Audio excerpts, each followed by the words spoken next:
हरे कृष्णा कृष्णा कृष्णा हरे हरे, हरे राम राम राम हरे हरे। जय शिला प्रभुपाद की जय, गुरु महाराज की जय, সকল ভক্তবৃন্দ की जय। हरे कृष्णा।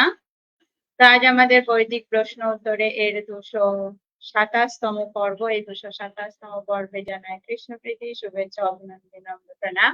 তো আশা করি আপনারা গুরু কৃষ্ণের কৃপায় ভালো আছেন এবং গুরু কৃষ্ণের কাছে এই প্রার্থনা রেখে আজকে আমরা শুরু করব বৈদিক প্রশ্ন উত্তর পর্ব। তো আজকে আমাদের বৈদিক প্রশ্ন উত্তর পর্বে মেন উদ্দেশ্য হচ্ছে শ্রী শ্রী রাধা ঠাকুরানীর আবির্ভাব তিথি উপলক্ষে, অর্থাৎ রাধা অষ্টমী। তো আগামীকাল আমাদের রাধা ঠাকুরানীর আবির্ভাব তিথি। তো সেই উপলক্ষেই আজকে আমাদের বৈদিক প্রশ্নোত্তর পর্বে আসা। তো যার যার প্রশ্ন আছে রাধা অষ্টমী উপলক্ষে আপনারা অবশ্যই সেই প্রশ্নগুলো করার চেষ্টা করুন এবং অন্য যাতে এই রাধা অষ্টমী পালন করতে পারে এবং কিভাবে করবে সেই জানিয়ে দেওয়ার জন্য প্লিজ একটু বেশি বেশি করে আপনারা শেয়ার করেন। হরে কৃষ্ণা। তো আমার সঙ্গে এখন রয়েছে সমীর মজুমদার, আরাধন মন্ডল।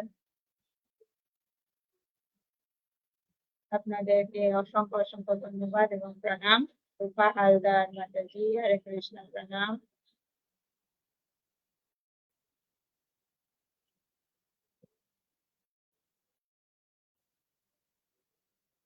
তো আগামীকাল হচ্ছে আমাদের শ্রী রাধা ঠাকুরানীর আবির্ভাব তিথি, অর্থাৎ রাধা অষ্টমী।